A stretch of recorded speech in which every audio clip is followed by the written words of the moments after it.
check me, boo. Hi guys, and welcome back to my channel. So before we get started, remember to subscribe, hit the notification bell so you see every time that I post. Give this video a thumbs up if you like the content, and anything you feel like you want to add, do so below in the comments. So we are on episode 5 now of Locke and Key. So it starts off with Tyler in the kitchen, and I thought he was dreaming.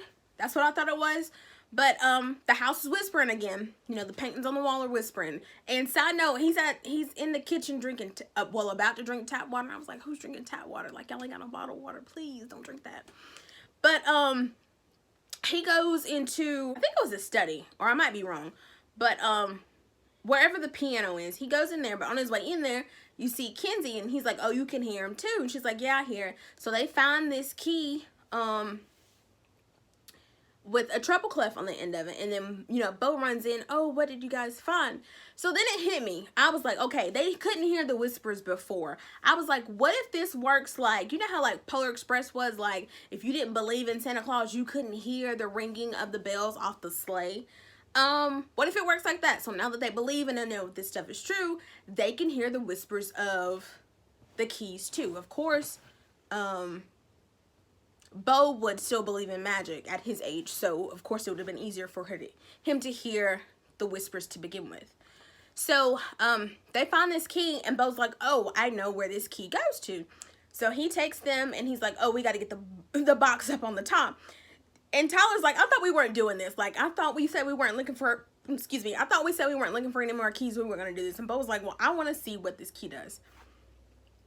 Tyler gets the box and he brings it down, and Kinsey opens it, and it's a music box basically with a ballerina in it, but she doesn't have a head. I was like, okay, that's weird. But you know, they're talking, and then they realize that whoever opens the box can control the people around them. So they're in there playing around, telling each other to do this, that, and the third. But Tyler's like, okay, that's enough. He's like, we're not going to be playing with these keys. Like, you're going to take this key, and you're going to take this key, and I'm going to take this key, and that's going to be it. We're just going to chill on the keys. Kinsey not feeling it. You know, she ain't got no fear. She's a brand new woman. She's got a new attitude. So Tyler finds his mom in the kitchen the next morning, and she's still asking about the stove. Like, she doesn't know how it got, you know, it would just magically set on fire and whatever. And he's like, oh, I don't know. And then he also tells her, like, you know, I'm not going to join the hockey team. Like, I'm not, you know, because this is supposed to be the, his, like, first day back on the team since his fight. And he told her, he's like, I'm not going back to the hockey team. Like, I think I'm going to do some other stuff with my time or whatever. And she's like, what? So, you know, all the kids run out the house. Somebody please tell me, though, why is Tyler not dropping Bo off at school? She told Bo, you're going to be late for your bus. But I obviously seen Tyler driving, leaving. Why? If it's a time thing, they need to get up a little earlier and take their brother to school. I was like, there's no sense in him riding the bus. Also, my next question, what is the deal with Eden? Like, she just lives to be mean to people. Like, she ain't got nothing else better to do. And we better not get down the road and they be like, oh, she comes from a broken home. Like, her parents are about to divorce. That's what she's mean to everybody. I don't want to hear none of that. I don't want to hear none of that. Kinsey and Tyler are back at each other's necks once again, because Kinsey brought the whole musical box with her to school. And Tyler's like, what are you doing? Like, she's like, oh, I thought we said we were keeping them safe. He said, yeah, the key's not the box. Like, why you bring the box to school? She's like, oh, well, you're going to stop telling me what to do. Like, you're not my dad. And you need to chill out. And so after Tyler leaves her, up walks Scott. Before Scott started talking to her, earlier, Eden had said some rude, like, remarks to Scott. And now that I had seen that she had brought this box to school with her, I was like, I already know she's about to use this box on Eden. I was like, I know she is. So she tells Scott, she's like, oh, I think I know a way of getting back at Eden. They go to the lunchroom. Eden is there. And so Kinsey shows Scott what to do. Like, she opens the box. She says Eden's name into it. And then she tells her to fall. So Eden falls in front of everybody in the lunchroom. And everybody laughs or whatever. But then she's like, oh, you know, I did it on purpose. So that doesn't satisfy Kinsey. So then she, I don't know, they had her do something else. She was in there looking crazy. And by this time, Gabe comes up. And Gabe sees them doing what they're doing. So then Gabe starts having Eden doing all types of craziness. And I told y'all in my last review that I had already felt like this was like this key thing was about to get out of control, and here it is, because now this is what our 2 people outside of the family, or at least that they know of, that know about the keys. Here it is, 2 people already that know what's going on. I was like, Kinsey gonna tell everybody in the freaking world. So it got to a point where Scott's like, okay, that's enough. Like, you know, we were supposed to just do like a couple little mean things to it or embarrass her, and that was supposed to be it. And Kinsey's like, oh no, I'm not done. And Scott's like, well, I'm not down with this. So he actually leaves Kinsey and Gabe to keep doing whatever they're doing. So Tyler and Jackie are in somewhere in the school, honey, I don't know. You know, and they're just kind of talking or whatever, and then somebody sends Jackie the video of Eden in the lunchroom, and she's like, oh, what's going on with Eden? Like, why is this, like, why is she doing all this bizarre stuff? And Tyler, even though you know, he's using other stuff to elevate his intelligence, he put 2 and 2 together real quick, and he was like, it's Kinsey. He's like, I already know it. Nina goes to the school as well, and Nina is up there trying to talk to Joe because, you know, Tyler told her that he didn't want to be on the hockey team anymore. And so he's like, oh, well, you know, Tyler's actually, you know, volunteering, and he's fundraising and helping with this 5K. And she's like, oh, he didn't even tell me these things. But that whole conversation got interrupted, and it got interrupted because she got a call from Bo's school. Bless his heart. Bo took a hammer to school. He said he needed for protection, and Nina was like, what do you need protection from? But he told her, he's like, I can't tell you because you don't believe anything, you know, that I say. You know, I mean, Nina, you saw what happened with the mirror, but you act like you didn't see none of that. So she's like, oh, I'll protect you. No, you're not. Nina and Bo get home. Miss Ellie is in their house, and she's like, oh, I came because Rufus left one of his G.I. Joes. And I was like, oh, she lying, girl, she lying. He didn't know G.I. Joe. That's a whole decoy in case she got caught. So while they're talking, Nina notices a scar on like right below Ellie's collarbone, and she's like, oh, where'd you get that scar? And she's like, oh, I got it as a child from falling off my bike. I was like, lie number 2, here we go. I already knew it was a lie, and I knew it was a lie because the way Nina even asked about the scar, I was like, Nina knows something about this scar. So Nina was like, oh, okay, or whatever. And then Elle was like, oh, well, I gotta go. I was like, yeah, trying to get up out of there for, you know, she could ask too many questions. She left. I was like, I bet you Rendell had that same scar. Kinsey's done behind, like I said, is out here telling Gabe everything about Key House and the keys. She's like, oh, yeah, my house is magical. It has different keys that do different things. I was like, you just gonna tell him everything. You don't know this boy. You don't know nothing about him. He could be a serial killer like, well, Sam wasn't a serial killer, but still, he could be out here to harm you and your family just like Sam was. Like, you don't know. And I was like, well, this is where, you know, fear would play in. Fear would be like, oh, you might not want to tell him that because you don't know who he is. But she doesn't have that. So when Gabe and Kinsey get to the front door of the Key House, Tyler comes about the house. He's like, get inside because we need to talk right now. So Kinsey goes in. He's like, what are you doing? He was like, you're out here playing with the keys like it's nothing. And she had the nerve to get upset with him. You're not my dad. Like you're trying to tell me what to do. I was like, girl, he might be out here trying to save your life. And he was telling her, he's like, there is a woman out here going to great lengths to get these keys. Like, we almost died last night. And here you out here playing with them like it ain't nothing. So, Duncan actually has come back into town for the weekend. So, as Tyler is running out of the house from having that little spat with Kinsey, Duncan's like, well, hey. But, you know, Tyler's like, whatever. And goes on about his business. And I'm like, for somebody who was so ready to get away from Key House, I keep seeing you in every episode, sir. Why? Duncan goes to talk to Bo, and he's asking him about the whole thing of like, you know, what happened at school or whatever. And Bo's like, oh, I know Mom sent you up here to talk to me. And he's like, oh, but you won't understand either. And Duncan like, try me. So Bo asked him, he was like, do you remember Chamberlain? And Duncan's like, no, I don't remember a Chamberlain. And he was like, well, Chamberlain told me that you and Dad used the ghost key, and, you know, y'all would come and visit him and stuff like that. And so Duncan's like, I don't remember any of this. And Bo's like, you know, it's not your fault that you don't remember. Side note, when Bo hugged him, when he said, you know, it's not your fault that you don't remember, this confirmed for me that Rendell took Duncan's memories. I was like, it doesn't make sense. Like, it just does not make sense. Because I think even if Duncan got rid of his own memories, he would at least remember the fact that he got rid of his own memories. So I'm like, somebody took his memories without him knowing. Nina goes to see Joe, and she's like, let me tell you what's going on. She's like, Rendell, like I said, y'all, I be on it. A detective. I be on it. So she goes, Rendell and Ellie have the same scar. Rendell said he got it from, I don't even remember what she said. Rendell said he got it from this. Ellie said she got it from that. And Joe's like, well, what do you make of that? She was like, that Rendell lied. Or Ellie lied. Or they both lied. I was like, girl, they both lying. So Joe was like, I tell you what. He was like, you've been through some, you know, some traumatic stuff. Your husband died. You saw him be shot in front of you.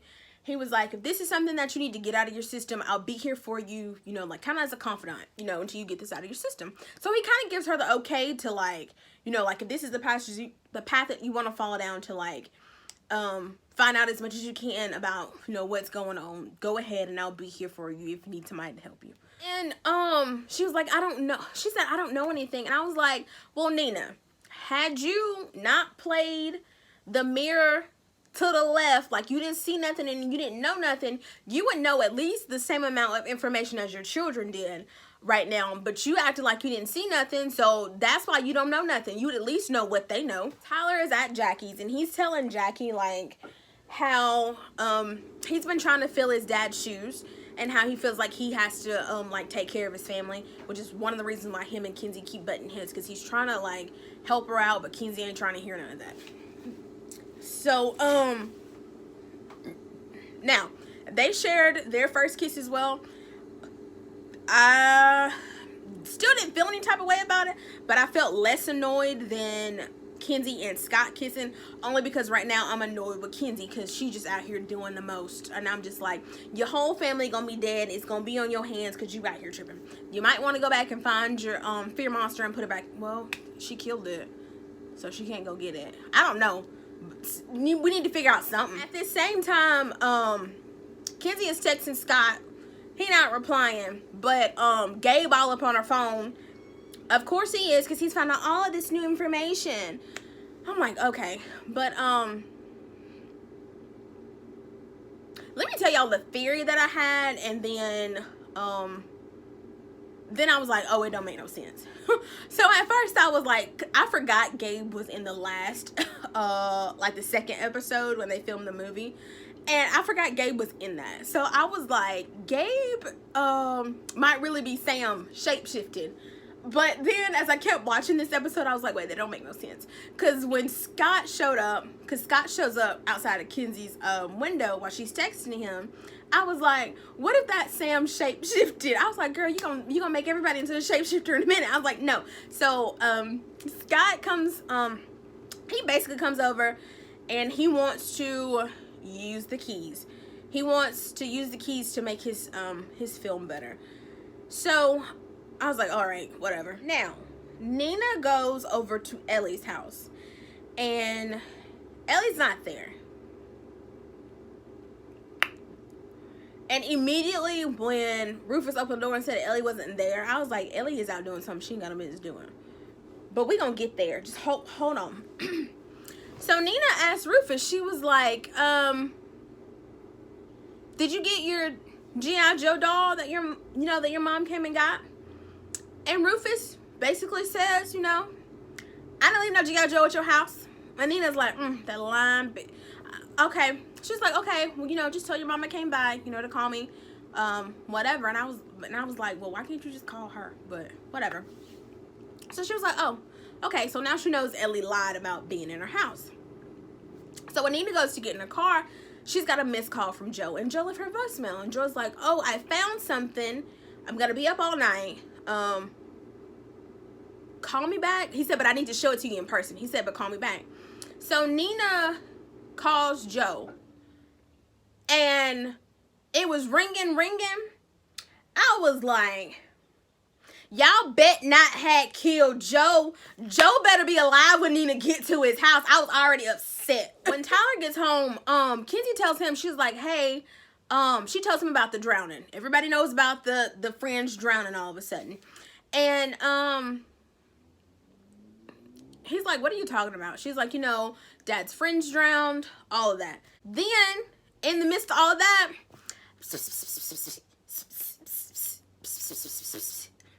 Tyler's like, I'm tired. I don't want to do this no more. And here she is. I need to see where the key is. They follow this sound all the way out to the cemetery. And this is about to get good, y'all. They follow this all the way out to the cemetery. And they find the key. And Kinsey's like, I need to see where this key goes. I need you to be here with me, Tyler. Tyler's like, I'm sick of this shit. I'm like, I don't want to do this no more. So he's like, okay, I'll stay. Only because you asked me to. So they go over to this tree. And they stick this key in this tree and turn it. Y'all, when I tell you jars started popping up out the ground like zombies, I was like, what is going on? So they start picking up their jars. They start picking them up and they see that they're like memories. Well, y'all already know good things don't last too long around here. Tyler picked up a memory and it was of their father, Rendell, killing the 3 friends that supposedly drowned. And Tyler was like, well, this is why Dad didn't want to come back, because he killed 3 of his friends. And they were trying to figure, like, whose memories are these? They're Duncan's. I was like, I knew it. I knew Rendell had snatched that boy's memories up and then buried them out there in the cemetery. Kinsey turned into her mama so quick. She turned into her so quick. Kinsey said, I can't believe this, son. What were you thinking? Y'all let me know if y'all know where that's from. But I was like, girl, you see it clear as day in your face what is going on, which daddy did. And you talking some memories are subjective and they can, no ma'am, nah. You see the memory. You seize the memories. I'm officially upset now. Nina goes to Joe's house and the door is wide open. I already know the tea. I already know what's about to be done. She walks in the house. Joe has been suffocated with a plastic bag. I was like, oh, okay. All right. That's cool. That's cool. She calls 911 and she thinks she hears something. So she goes out looking. And I already knew when I seen Joe in a chair dead. Ellie did it. Been new. And when Nina walked out to Joe's out to the balcony and we could hear the police sirens in the back, guess who was hiding up under the balcony? Miss Ellie. Okay.